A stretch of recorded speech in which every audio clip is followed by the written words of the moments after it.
Circle head جو ان کا ہے ایم اے روڈ, وہاں پہ HDFC بینک, HDFC بینک کا, جی. تو وہاں پہ اپنی جو میری کمپلین تھی وہاں پہ میں نے ڈالی, تو لیکن وہاں سے مجھے کوئی ریسپانس نہیں ملا. اس کے بعد میں نے کیا کیا کہ میں کورٹ میں گئی. کورٹ میں نے ایک لیگل نوٹس نکالا. ایک تو میں نے بینک کو نکالا, دوسرا میں نے عصمت گلزار کو نکالا. عصمت گلزار کی طرف سے مجھے مطلب اس لیگل نوٹس کا کوئی رپلائی نہیں ملا تھا.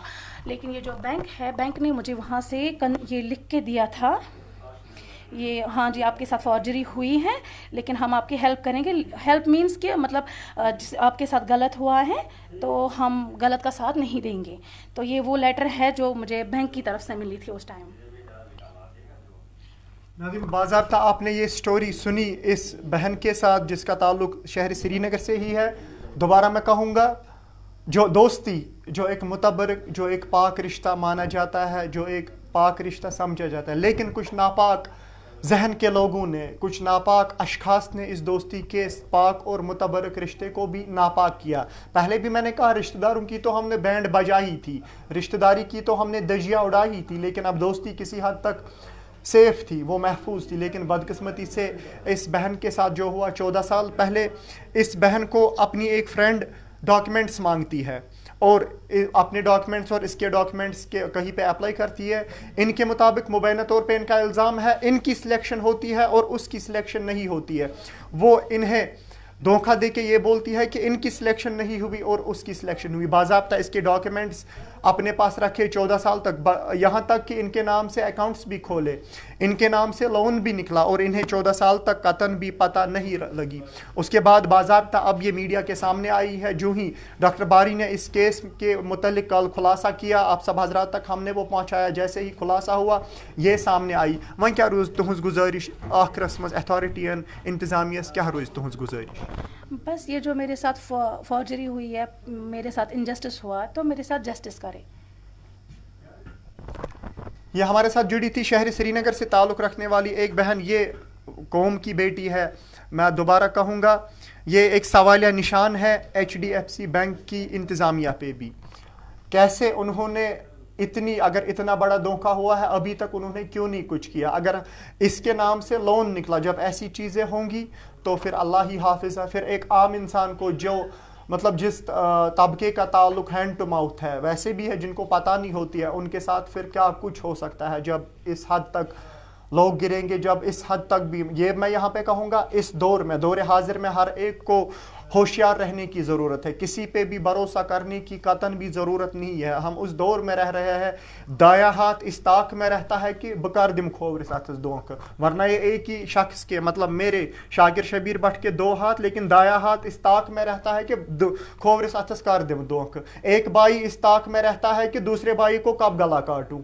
ایک بھائی اس طاق میں رہتا ہے کہ بینک جو ایک ہی والدین سے, جو یم اکسی مل سن زامت, یم اکسی ماج ہند بچہ آسان, یہاں تک کہ یتیموں کا مال کھایا جاتا ہے. ایسے بھی واقعات ہم نے دیکھے ماضی میں بھی. لیکن دوستی کا یہ عجوبہ, یہ عجیب سا کارنامہ آج شاید پہلی بار میں نے سنا, اور میں نے بہتر سمجھا آپ سب حضرات تک بھی پہنچاؤں. ہماری درد مندانہ گزارش اتھارٹیز سے ہے, ہماری درد مندانہ گزارش انتظامیہ سے ہے, جو بھی اس کے ساتھ ڈیل کر سکتے ہیں ان سے گزارش ہے اس کیس کو ترجیحی بنیادوں پہ دیکھے اور اس کو حل کرے. اور انہیں اس بچی کو, اس بہن کو, اس بیٹی کو, اگر اس کے مبینہ طور پہ جو اس نے الزامات لگائے اگر ان میں صداقت ہے تو جس کے خلاف انہوں نے الزام لگائے اس کو قانون کے سامنے کھڑا کیا جائے اور انہیں انصاف ملنا چاہیے. لون بھی نکلا ہے, نوکری بھی کھائی ہے, 14 سال تک تنخواہ بھی کھائی ہے. وادی کشمیر میں ان ایمپلائمنٹ, پڑھے لکھے لوگ, پڑھے لکھے لڑکیاں اور لڑکے در در کی ٹھوکریں کھاتے ہیں, اور ایسے جو دھوکہ دے کے کام کرے تو یہ ایک المیہ ہے, یہ ایک بدقسمتی ہے. بہرحال ہماری دردمندانہ گزارش اتھارٹیز سے ہے, انتظامیہ سے ہے, اس کیس کو جو مبینہ طور پہ اس بہن نے الزامات لگائے ان کی جانچ ہو, اور اس کے بعد اگر یہ صحیح ہے جس پہ آروپ لگے, جس پہ الزامات لگے, اس کو قانون کے سامنے کھڑا کیا جائے اور اس کو انصاف ملا جائے. مزید اپڈیٹس کے لیے آپ دیکھتے رہیے ویلی داستان نیوز. مجھے دیجیے اجازت. اللہ حافظ. اللہ نگہبان.